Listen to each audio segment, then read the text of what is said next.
This is JMM Radio. JMM Radio. Get your day's dose of inspirational music. Tune in to JMM Radio every Wednesday from 1 to 2 p.m. Only here on Radyo Katipunan 87.9 FM. Get a head start into the day's breaking stories and latest reports. Catch RK News on Radyo Katipunan 87.9 FM. Powered by Rappler.com and Voice of America. Stay vigilant. Keep informed. RK News on the voice of the Blue Eagle. Fearless, true, and blue. We are now on YouTube. Watch all of our live episodes plus exclusive content in our channel at Radyo Katipunan FM. Don't forget to click subscribe and hit the bell to get the latest updates. Follow at Radyo Katipunan in our social media accounts on Facebook, Instagram, and on Twitter.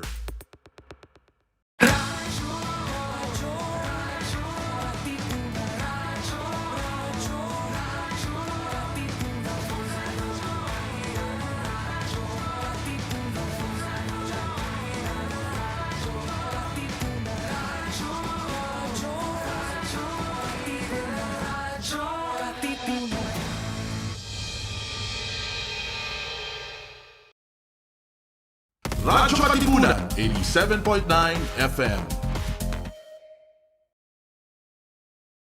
Radyo, radyo, radyo, radyo, radyo, radyo, radyo, Katipunan, radyo, Katipunan, radyo, Katipunan, radyo, radyo, radyo, Katipunan, radyo, Katipunan. The voice of the Blue Eagle, kami di mapipigil sa pagbabalitang tumpak at tama. Buhay atin sa loob sa labas ng eskwela, ating ibibida lahat ng eskwela. Radyo, radyo, Katipunan, radyo, radyo, Katipunan, radyo, Katipunan, Katipunan. Kawal ni Ignacio, Katipunero, sugo, todo sa kayod, punong at tulong. Ipag the Blue Eagle, galing, giting at gigil, blue and white, one big fight. Radyo, radyo, radyo, Katipunan, radyo, radyo, radyo, Katipunan, radyo, Katipunan,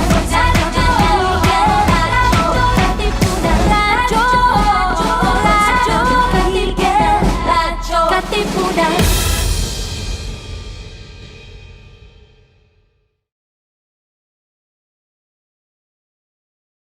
Cut! Good take! Want to hear our take on all your favorite filmy things?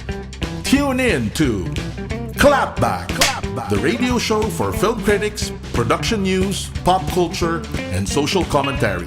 Serving as a place for our voice in our cinematic universe. Hosted by the Loyola Film Circle, Wednesdays at 5 p.m.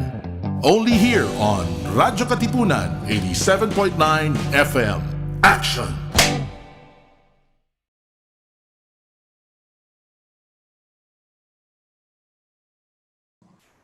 Hello, everyone. I'm Max, and when it comes to films, I serve you the facts. So take this hour to please sit back and relax. And I'm Austin. Some people say I'm chill, just here to keep it real and serve you your daily movie fill. So, welcome to the start of spooky season. Am I talking about exam week or am I talking about October and Halloween? You never know. I know what What's you mean. scarier, right? How have you been These coping? Modules, so I feel like I want to go as a module for Halloween. Oh my god. Man, that'll truly be the scariest costume in the room. No joke, no doubt. But I'll anyway, definitely get a lot of candy for that. Yeah. definitely. Have you heard about Rick Riordan's production company? Yeah, actually, but before that, and before we get into all our spooky news, I just have to say thank you to Nivea for sending all of these over. Some lotion and some deodorant. I have not tried this yet, but I'm excited to because, guys, remember, it's very important to not only keep your body healthy, but you gotta keep your skin healthy in times like this too. Gotta wash that skin. Exactly, you too. So anyway, yeah, I did hear about Ricky Jordan's new production company. It's called Mytho Magic, just like Nico D'Angelo's favorite card game. And it's the production company that's going to be overseeing all of his movies and TV shows, which are adaptations of his books. So what we know now is that he has Percy Jackson on Disney Plus and The Kane Chronicles on Netflix. And that's actually just the start of it. Well, I'm personally excited for Percy Jackson. I mean, Kane Chronicles, I did read the first book, so I did enjoy it, but not as much as Percy Jackson. I wouldn't have the same history with the franchise. Yeah. Same. I never got past the first book actually, but I did read the collaborations, those short novellas that Rick did, which had Annabeth meeting Sadie and then Percy meeting Carter. Was that his name? I think it was Carter. Yeah, they were one chapter things, which were really cute. And what confuses me actually is the fact that one is going to be on Netflix and one is going to be on Disney Plus. Because then, how would the collaborations be possible? Well, I mean, I think when they're making those two, I don't think they have a crossover in mind. But I mean, never say never. I think Supergirl was on a different network, and they still managed to have that crossover with Flash and Supergirl and all that.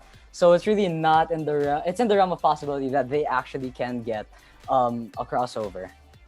That's right. And what am I talking about? We did have Spider-Man from Sony and him making an appearance on Disney. Thought too far ahead. So anyway, back to Netflix.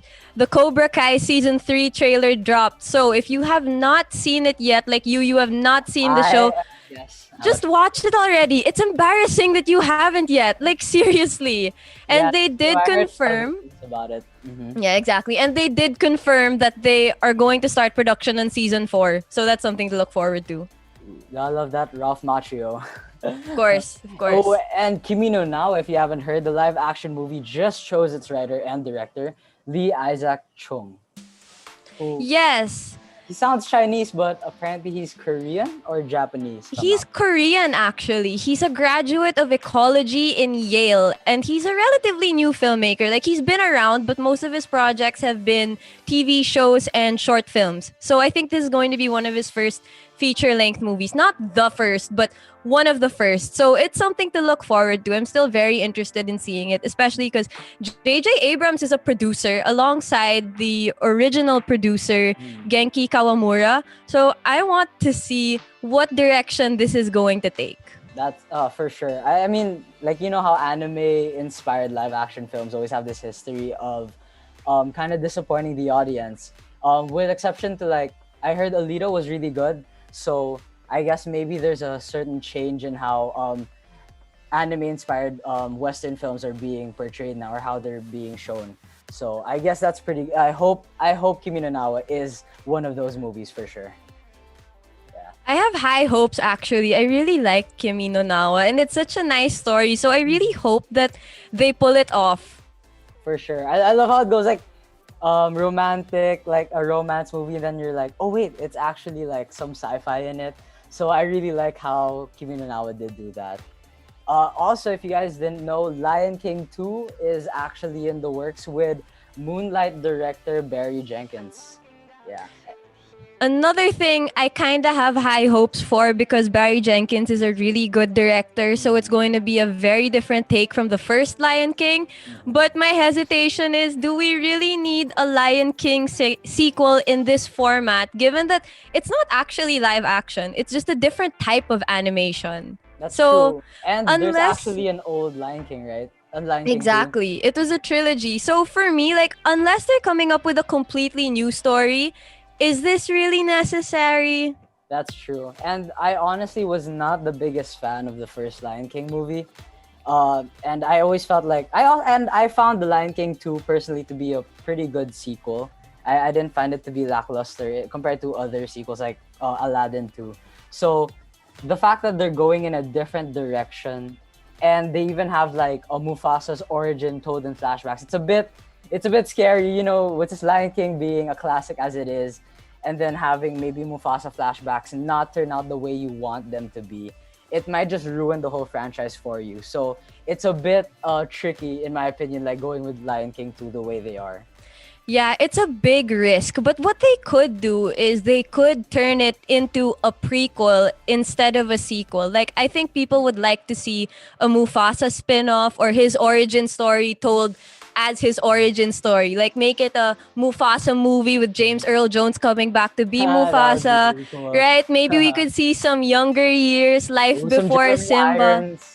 Of course, you gotta bring him a scar. Of course, of course. But like, I think people would be interested in seeing that because the animation now would be very realistic. So it would be nice to see. And it's a different story. Like, that story has not yet been told. And I'm sure a lot of people would like to see it. So hopefully, let's see. Because I did see some contradicting news articles. Like, some people would say it's a sequel with tons of flashbacks about Mufasa. But then IMDb says, oh, now it's going to be a prequel. So I think until Disney themselves announce it, we won't know what it'll actually be. I really hope it does end up like a prequel. Like, you know, X-Men First Class and the X-Men movies, they have like, that's why X-Men First Class was really good. It felt fresh because it was also a prequel. Yeah. Yes, exactly. That's what they need to do. And hopefully they make some nice new original songs as well. Because, of course, Lion King songs. Oh, I mean, of maybe if they did a prequel, they could bring back Elton John and the originals. Ooh, yeah, gotta have that classic soundtrack. I mean, Of course. it is OG, right? But yeah, speaking of other Disney works, Benedict Cumberbatch actually joins the cast for the third unnamed Spider-Man movie. Yes, oh my gosh, this is a piece of news I was so excited for because, like, with Sam Raimi coming in to direct the second Doctor Strange movie, it kind of makes you think, like, oh, is this kind of going to lead in a multiverse where we're going to get the rest of the Spider-Man actors back? Because, like, Jamie Foxx is also coming back to return as Electro, but we don't know if it's a new take of the character or if it's going to be a continuation of his Electro from the Amazing Spider-Man 2. Oh, well, I wasn't actually the biggest fan of that Electro, but maybe he'll have a second chance and maybe he'll do a better job with this movie. But I feel like Benedict Cumberbatch coming in as Doctor Strange in the Spider-Man movie might be because of the events of Far From Home, if I'm not mistaken. So in the Yes. ending credits, Spider-Man's identity was ousted by J. Jonah Jameson. Oh well, technically by Mysterio. And I think it actually happened in the comics in Civil War where Spider-Man came out and told his he actually came out with this identity, which actually caused some backlash between him and J. Jonah Jameson in the comics. So I think maybe Doctor Strange might have something to do with erasing the memory, because that did happen in the comics where I think it was Doctor Strange, if not the Scarlet Witch, who actually did erase the memory. So it'll be interesting to see what his role is in this movie. That is one of the few panels of that comic that I did read, and it was Doctor Strange who erased everyone's memory because I think Peter asked him to, and it resurfaced the other day. People brought it up on Twitter because of how this news was announced, and they were saying, "Do you think that this would happen in the movie?" Because in the comic, it was a very short sequence. So they were like, had they done this, if they were to do this in the movie, it would be probably just one scene. And like, is that enough? Like, is that enough drama? Is that enough cinematicness for something this big, for a plot point that's this big? Well, considering the rumors that Tobey Maguire and Andrew Garfield are coming into the fold, I think aside from Benedict Cumberbatch being there for that scene, I think there's a lot of drama to be packed into that third movie. Of course, I'm not really sure about it because I did hear that this news just came out recently. So I'm still waiting for confirmation. I think from Hypebeast, if I'm not mistaken, right? Yeah. Yeah, it did come from Hypebeast, but Hypebeast has been known to give facts that were later on verified. But of course, until they're actually verified, we don't know. But I would really like to see the three of them in one place, like for this movie. And I guess with Marvel introducing multiverses, it's very possible. But I would like to see the dynamics between everyone. I think it would be fun. Especially with the success of the Into the Spider-Verse movie, I think they can see like Spider-Man really has great potential, especially with the whole multiverse theory. And I feel like Andrew Garfield as a Spider-Man was actually very underrated. While he didn't portray the nerdy Peter Parker persona really well as Tobey Maguire, I think as a Spider-Man he did do a pretty good job, and it was the movie that actually kind of screwed over his career as Spider-Man, in my opinion. Okay, so if you ask me, all of the Spider-Men, they were all different. And it really just depends on what type of Spider-Man you like. Because, like, Tobey Maguire was the most serious, no doubt. But his storyline was very interesting. And I think it's the closest to complete. And then you have Andrew Garfield, the shortest running Spider-Man, who people described as the rom-com Spider-Man. Because the best thing developed about his run of Spider-Man was his romance between him and Gwen Stacy. Which was well developed if you ask me, but I feel like we didn't get to see enough of him to make proper judgments about him because he never got to complete his storyline. Like, he got 2 movies as compared to Tom Holland, who has not finished his run as Batman yet, but we've seen him grow because Spider-Man. We've seen him grow, like from Spider-Man in Civil War to Homecoming, Endgame, all the way to Far From Home. And then we know that his run is still far from over, but we've already seen him develop. So it's easier to form an opinion. But Andrew Garfield barely had a chance to do that. So seeing him come back, it's kind of redeeming in a way because he'll get to finish telling his Peter story. Well, I honestly always felt like when Andrew Garfield was in that Spider-Man outfit, like when he was playing Spider-Man, I thought he was really chatty with the supervillains. He was pulling a lot of puns, and that's something that this comic book Spider-Man was very that was basically his persona when fighting with the Green Goblin or the Rhino. And what I love, why Tom Holland for me is actually my favorite, is because he manages to capture some of the nerdiness that Tobey Maguire put in the role. I think Tobey Maguire is actually the best Peter Parker, but Tom Holland is the best in between, with having a quick-witted Spider-Man who's actually young, and he really embodies that Peter Parker sense, like character. Maybe not so much in the nerdy sense, but definitely in the Spider-Man sense, and a bit and more of the Peter Parker sense than Andrew Garfield did. Yes, well, like I said, Andrew Garfield had the least time as Peter Parker, which is sad, but I do agree with you. I think Tom Holland is my favorite Spider-Man. There, I said Spider-Man this time. Good job. Oh, and if you guys didn't know, also Disney Plus, to whoever watches Disney Plus, it's not available still in the Philippines, but Disney Plus does get a group watch feature like Netflix Party. If you guys do get VPN, it's actually very possible.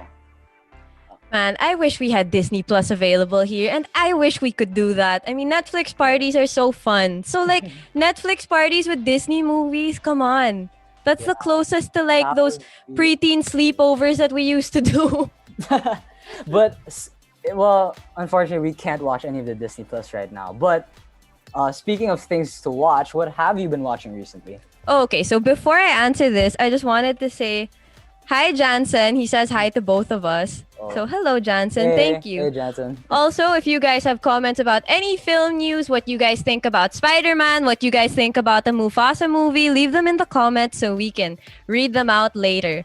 So, anyway, I already finished watching it. There was a series that came out on Netflix called Emily in Paris, starring Lily Collins. Now, according to the French people, it's filled with a lot of French stereotypes, but it's very happy and light watching. Like, okay, it was very bingeable. I finished it in like a night because there were just 10 episodes and they were 20 to 30 minutes each. And the thing is, like, they'd end in such a way that you would just want to see what happened next. Like, it wasn't a heavy story, but it was something that you just wanted to keep seeing. And because the scenery was so nice, you felt like you were on vacation and walking through Paris with Emily. And then, okay, I super loved her outfits there. Like, I miss dressing up and getting ready. So seeing her outfits was like, wow, nice. Let me take notes.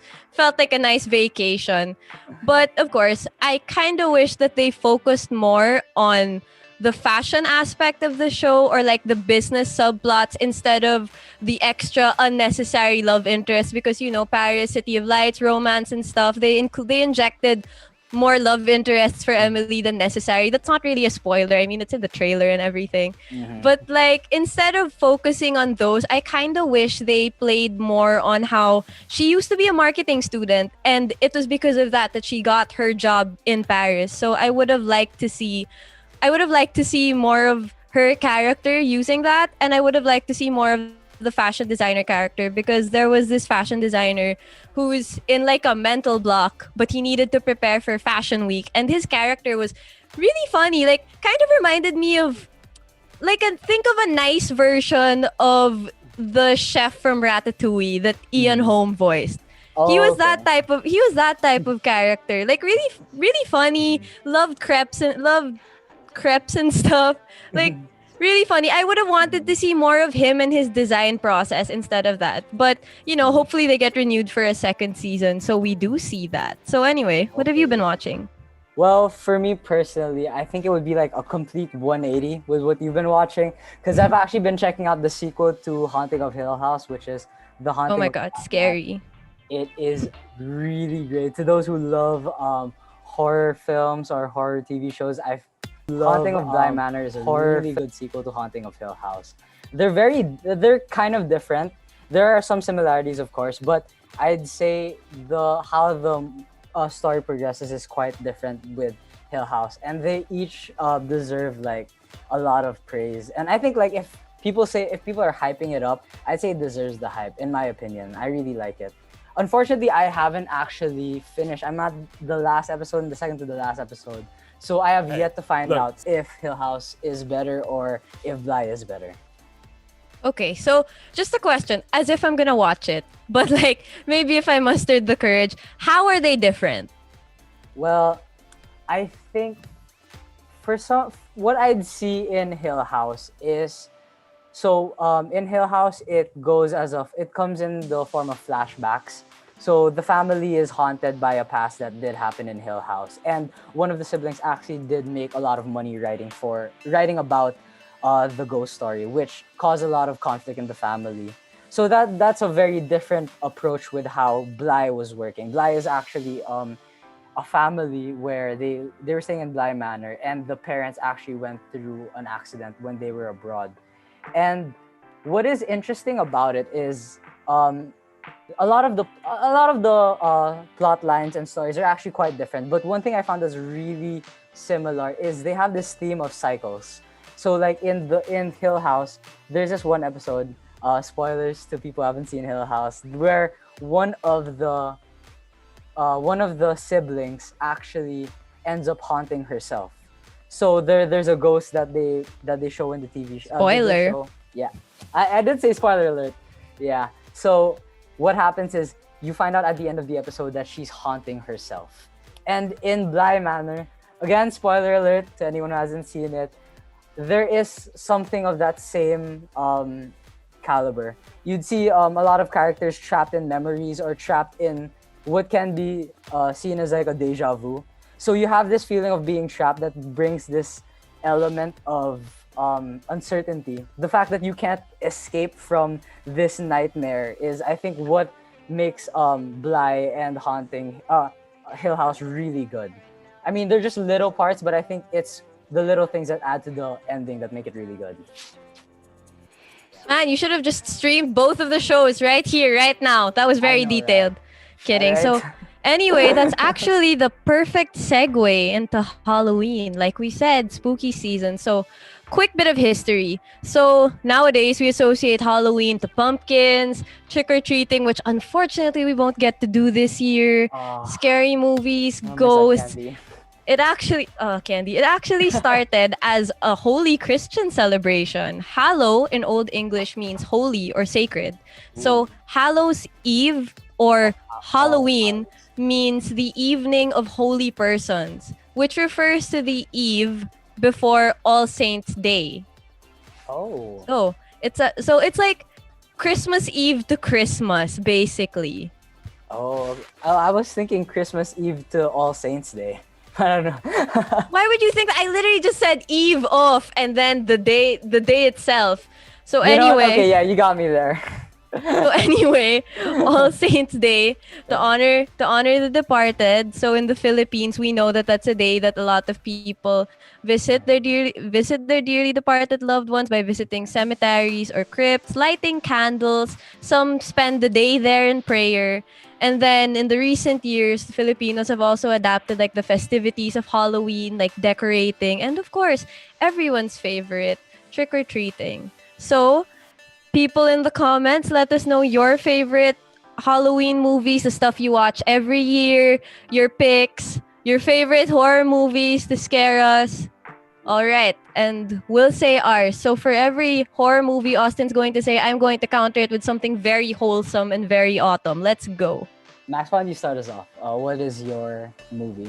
Oh, you want to start with the wholesome? Because I was thinking we Yeah. scare people and then we give them some comfort. But okay, so one of my favorite Halloween movies, which some people consider a Christmas movie, is The Nightmare Before Christmas, which actually celebrated its 27th year anniversary of the premiere night yesterday, October 13. So it was directed by Henry Selick, and the Didn't really he fun also fact- direct Coraline?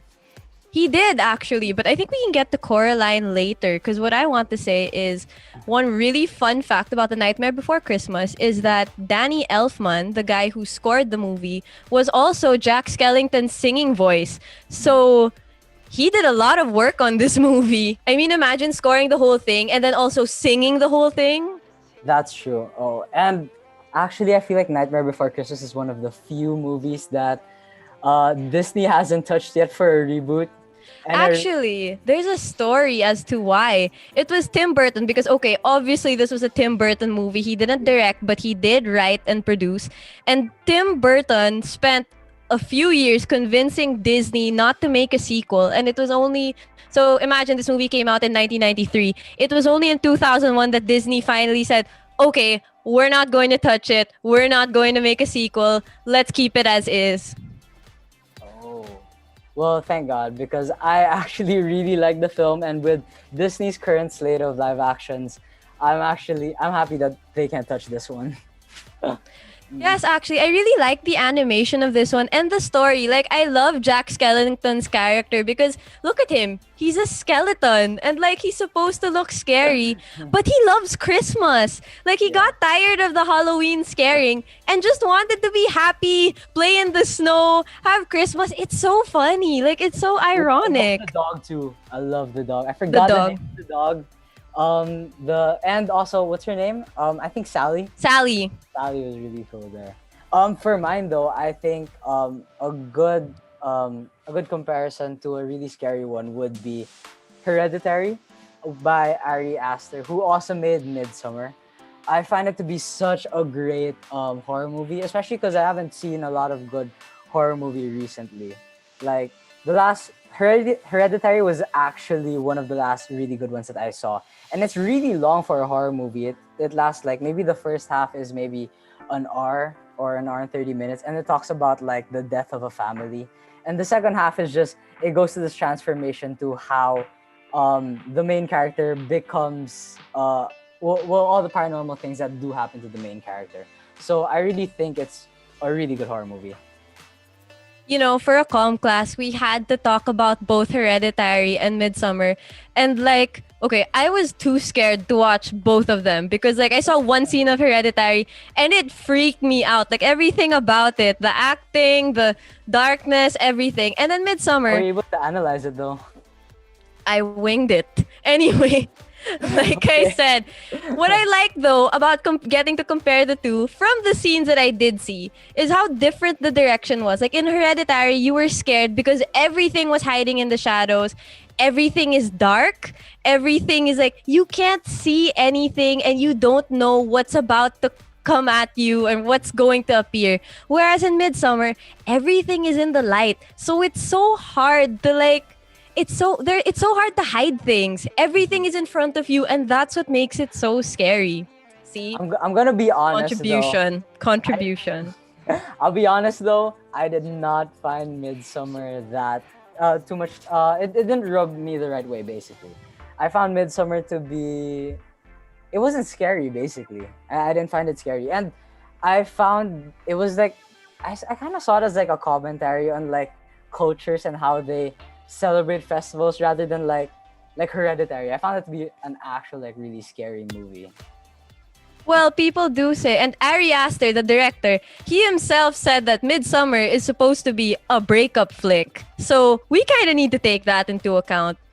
Oh, Because it was a breakup flick, right? The main characters broke up or something? yeah, that's true. I guess maybe I probably wasn't able to see it that way, and I didn't watch it again to really get it. But how about you? What's another pick for you, like a top pick for Halloween? So first, I just wanted to say shout out to my AVP, Ina. See you in an hour because we have a meeting. She's watching. And then L'Oreal, hello. She said spooky season, classic Halloween movies that people forget. Twitches and Halloweentown. These movies were so awesome, as well as Casper the Friendly Ghost and anything Scooby-Doo seems Halloween appropriate. You're so right. I was actually going to mention all of those. So I'm going to start with Halloweentown because that's one of my all-time favorites. That's something I repeat every year. Halloweentown, like the whole series, I go from the first one to the fourth one, and like they change actresses somewhere in between. But I think those are my favorites. The first one and the last one. Lucas Grabeel from High School Musical is also a part of this. So Halloweentown talks about Marnie Piper and her grandma. Grandmother. Yeah, I'm pretty sure like it wouldn't be good if it didn't have like 4 movies under its belt. You know, I feel like it has like Exactly. 4 sequels, right? Yeah. Yes. And for a kids movie, it's Halloween, it had a really good story development and they never ran out of ideas. So the first 2 were the most connected because they had like the same villain, and then Marnie went to high school, graduated, and then college, graduated. So it wasn't something that they milked too much because they knew when to end it and when the story was kind of going out of place. So props to them for a good story. So we can get to the rest of L'Oreal's picks later. Scare us. So for me, I guess my second pick would have to be Ringu. Ringu? What's that? Oh, so Ringu is basically the Japanese. Well, it's the original movie of The Ring, because there's an English version and a Japanese version. Oh, okay, The Ring. Yeah, this is actually one of the very first horror movies I've ever seen. So I thought it was really good, and well, even until now, when you put it up against other horror movies, it actually is still pretty scary with Sadako and everything, and she's coming at you with like the hair coming down. That's pretty scary, and I actually couldn't sleep the first night I watched it.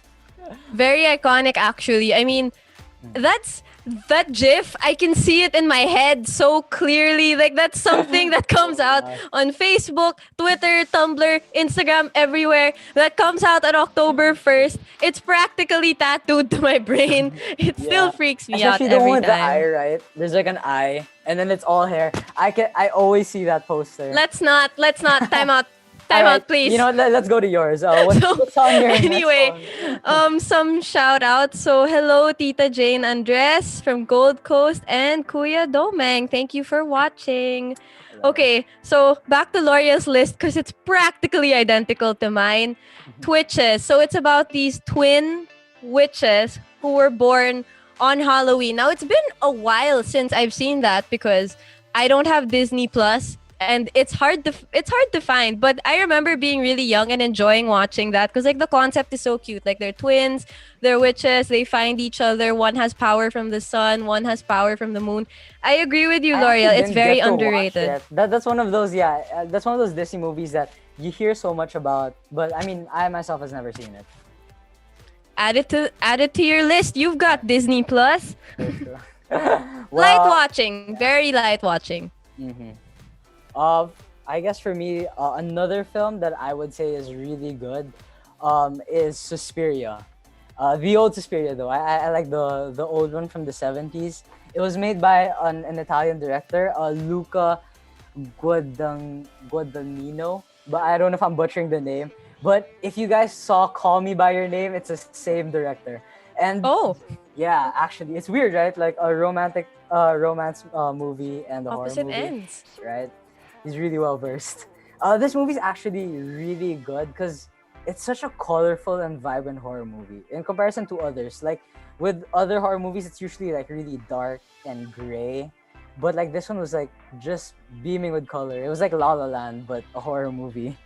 And I haven't seen the new one yet, but the old one has always stood the test of time. We have a comment. What about the X-Men horror movie that was supposed to come out? New Mutants? Yeah, I've actually also been waiting for that for quite some time. Same. That's one thing I wanted to watch. And like, if I'm not mistaken, it was filmed so long ago and it's been postponed like 4 times in 4 years. Like, we were finally supposed to get it in July of this year, but it was moved again and still indefinitely. Like, you don't know how many Comic-Cons there have been where they're saying like, oh, we're going to release New Mutants already on this date. And then something will happen and they'll be like, actually, next. I feel 4 like it's like a Comic-Cons Marvel and tag at counting. this point. Right? 4 Comic-Cons and counting. Please, we want to see it. So anyway, few more comments. Hello, Ate Meredith. Thank you for watching. Tristan said, I woke up from a long nap just for this. So thank you for waking up. We are proud of you. Go be Good productive. job. You're welcome. And L'Oreal once again said, I got out of my existential crisis for this, bro. Thank you. I also get out of my existential crises for this. Thank you so much for that. So anyway, next on the list is Casper the Friendly Ghost. Of course, you can't have a Halloween movie list without Casper the Friendly Ghost. Of course. And his 3 brothers. Of course. Yeah. You gotta love their banter. Mm-hmm. I remember Casper the Friendly Ghost was actually directed by the same director as City of Angels.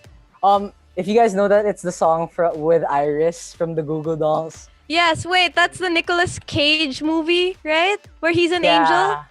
Yes, yeah. Wow! I actually haven't seen Wow, the movie, okay. but like the movie Iris the song Iris is just like, it's one of those classic 2000 songs that I think everyone Of listens course. to. Yeah. And Wow, I didn't know that. I mean, they're both so different. We need to It stand is. that range.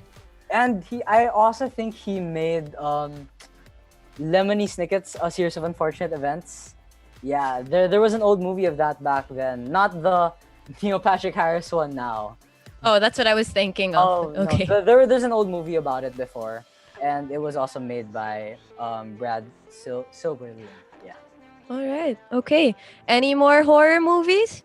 Ooh, actually, this horror movie it actually gets a lot of flack for being one of those horror movies now that has not captured the feel of horror. Like, there are a lot of movies now, like the sequels of The Conjuring or maybe Sinister, that haven't actually been like thought of as like that scary.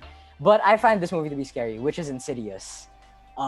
Insidious is one of the first few horror movies I also saw aside from Ringu, and I found it to be really scary and really creepy. Like the thought that, well, there's actually the plot about it is about astral projection, something you know a lot about.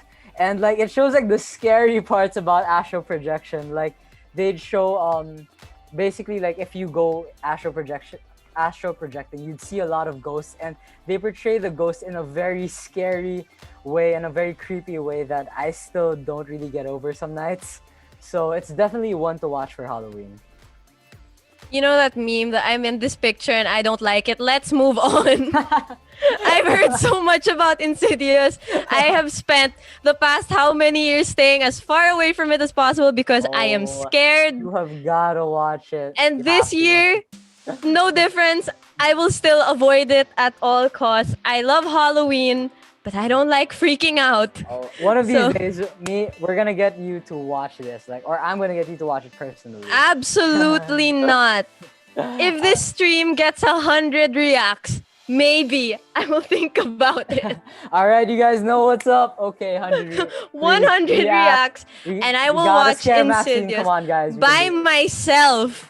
Oh, by no, no, myself. That's gonna be fun. Everyone, or it can be a Netflix party. You guys can watch me scream firsthand. Oh, please comment if you guys want a Netflix party, one of our movies.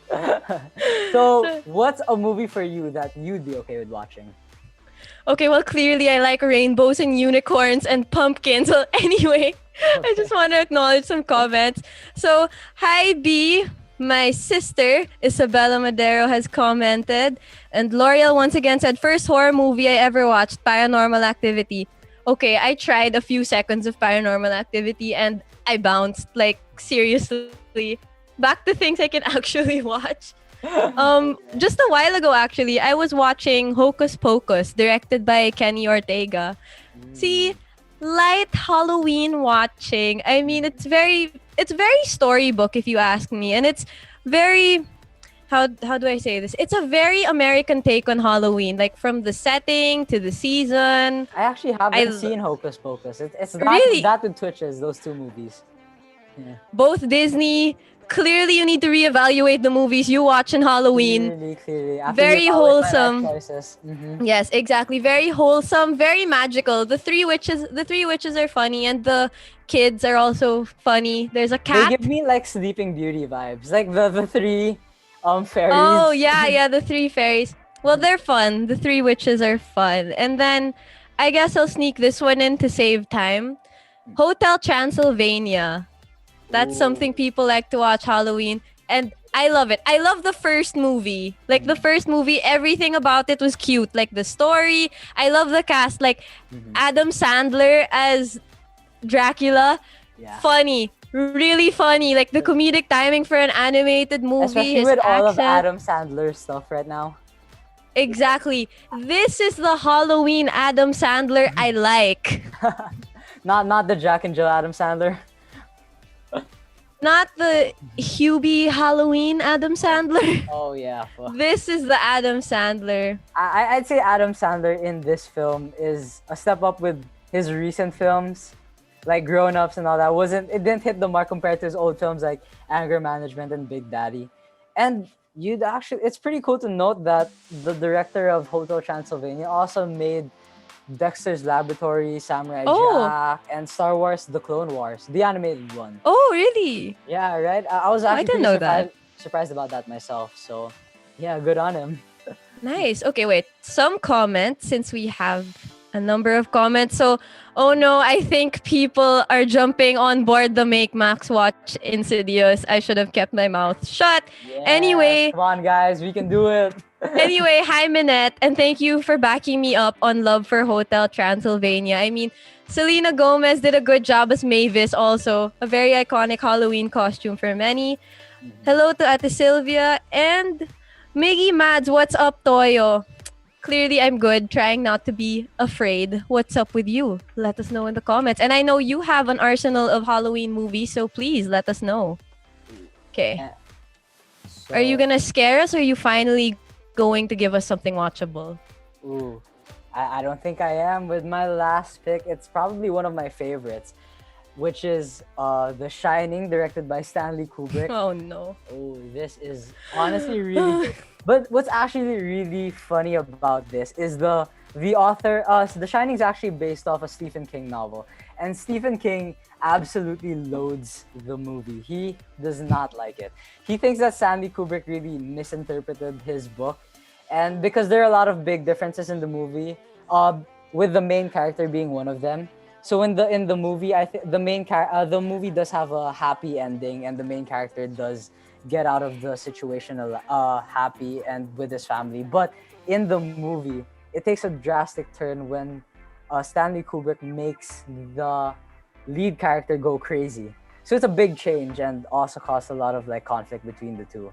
But aside from that, the movie does bring this like sense of unease to the viewer. It's not scary in the classic sense. I'd say like scary movies now rely a lot on jump scares, like Insidious. I'd say Insidious is one of those movies that has a lot of jump scares. That's what I don't like about horror movies. But that's the best part about it, you know. That's what gets you a bit scared, or shocks you a bit.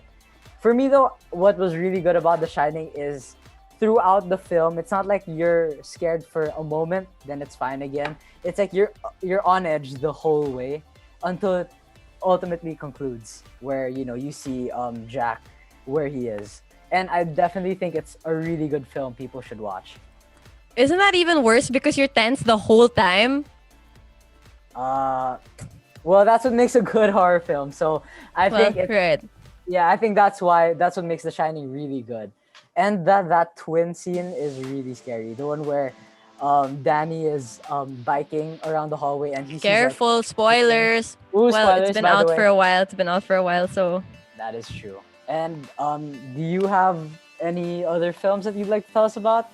no, but I actually just got nostalgic because the Disney Halloween movies were brought up, like not just from my list, but also on the comments. I remember when we were younger, shows like Hannah Montana, Wizards of Waverly Place, Sweet Life on Deck, all of those, they would do Halloween specials, which I remember being really funny, like either crossovers or by themselves.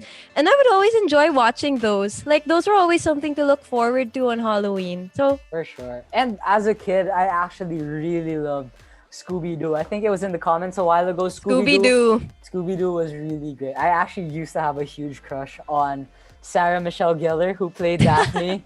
Yeah, I used to find her, like, she looked really good in Scooby-Doo. And also in Australia, there's actually a Scooby-Doo ride that it's In actually Warner Brothers, yeah, in Movie World. right?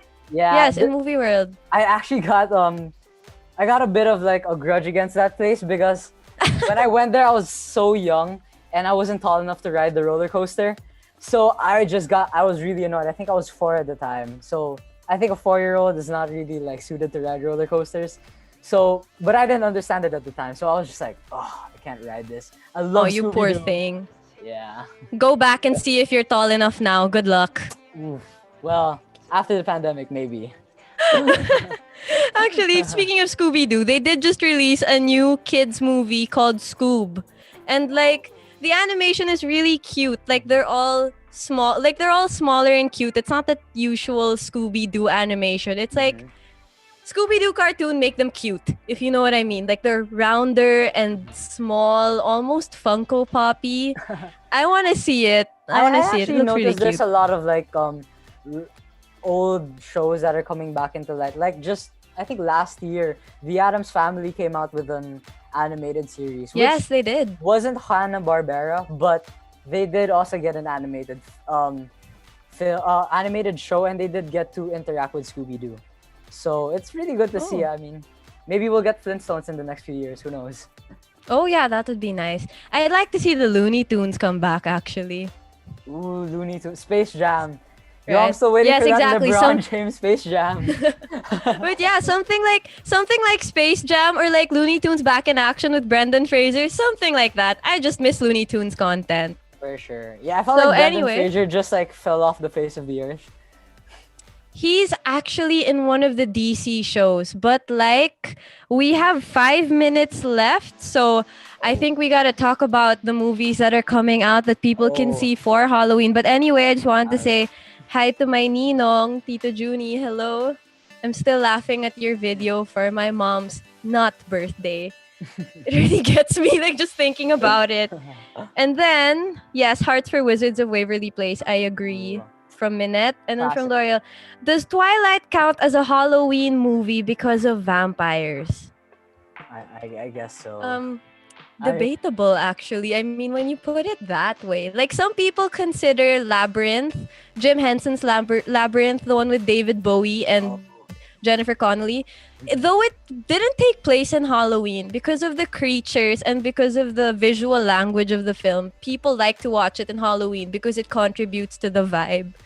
So maybe Twilight could be a Halloween movie because of vampires and guess werewolves. I guess True Blood's also there, and Underworld. Underworld is actually a really good. I wouldn't so much count it as a Halloween film, but it's definitely in that vibe, and it does have a dark vibe that you can associate with Halloween. We should throw in Harry Potter because of their Halloween feasts. If we're going this type of Halloween. I guess everything's just on the table now.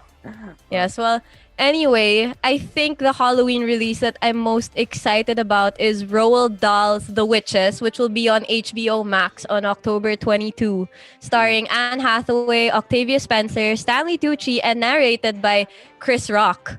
Ooh, I've actually been hearing a lot of stuff about that. But you know, with Halloween, there's a lot of amazing things coming out. Like on the animated side, we have the Batman Death of the Family, which is coming out on October 13th. This is actually That was One of- yesterday. It came out. it came out yesterday. Well, yeah. which is really good. If to all you Batman fans, you guys should check that out soon. And anime fans, you guys would love this. Demon Slayer is coming out with their first animated film on October 16th. Being a Demon Slayer fan myself, I am really excited for this release. Then, from one of the characters of Teen Wolf, Maze Runner, and The Internship, we have Love and Monsters starring Dylan O'Brien. It's been a while since I saw him. I think the last appearance of his that I saw was Maze Runner or Amazing Stories, one of those. But I remember he got into an accident where they had to halt filming for Maze Runner. And after that, he went a bit quiet to recover. So it's nice seeing him with projects. So Love and Monsters will be released on October 16. That's this Friday. I actually remember back when Dylan O'Brien was in The Internship, he kind of made girls want to get nerdy boyfriends, but only if they look like him. I remember that was like such a famous meme back then. Does that count? I can't imagine Dylan O'Brien nerdy because every time I see him in movies, he's the cool kid, you know? I think he's seen as a nerdy kid the way Andrew Garfield was seen as the nerdy nerdy Peter Parker. Okay, like that type of nerdy. Got it. Hipster, that nerd in the movie trope. Okay, that makes sense. We also have a remake of Alfred Hitchcock's masterpiece Rebecca, which is actually based on the book of Daphne du Maurier, if I'm not pronouncing that correctly, sorry, which will be released on October 21 on Netflix. So yeah, being an Alfred Hitchcock fan myself, and I also heard the movie had really good reviews. I am excited to see how this remake will do. Like, I hope it lives up to what it was when it originally came out in the 50s. All right, so that's a lot of movies to look forward to. And I think we gave a lot of movie suggestions. So to all our viewers, we hope that we helped contribute to your Halloween playlist. Well, Halloween Don't forget about list. the challenge. Get her to watch Insidious, guys. Come on, we can do it. Deadline is midnight. So deadline is midnight. If it reaches, guys, you know what's up. If it's 100 after midnight, pass. Hard pass. Let me have a peaceful Halloween. So we hope you guys have a good Halloween despite everything that's been going on. No trick-or-treating, but a movie list to enjoy Halloween at home. Don't but forget of course, Netflix party and Disney Plus party you can have with your friends. Yes, Netflix party, Disney Plus party. Maintain social distancing. Should you want food from outside, opt to order or dine in at a social distance. We'll actually still be seeing you guys before Halloween. On October 28th, we'll be having Professor Mr. John Torres talk about life in quarantine, one of our favorite professors. Fun guy. So wait for Sir Torres. So, LFC members, don't forget to attend your committee GAs this Friday. Get some rest. Good luck with finals. And of course, have a great spooky season. Don't be too afraid of mojos. They are nothing compared to Insidious, I'm sure. Ooh, I'm not so sure about that. Yes. Also, last announcement from me, I will be releasing a single called Nobody Cares, written and produced by my dad, Gino Cruz, and on the guitar, Mr. Manuel Legarda from the bands Wolfgang and Razorback. So October 25. Mark your calendars, people. It'll be out on digital platforms. So yes, spam that. Not making me watch Insidious. So anyway, guys, please do. We can do it, guys. Come on. So anyway, like I said, have a good spooky season. Good luck, and we'll see all of you on October 28th. So once again, I'm Max, and when it comes to films, I serve you the facts. So I hope you took the time to sit back and relax, and we'll see you the next time we're on Clapback. And I am Austin. Some people say I'm chill, and I'm just here to keep it real, and hopefully I served y'all your daily movie fill. Bye. So once again, thank you guys. This has been Clapback. We'll see you on the 28th. Bye. Bye.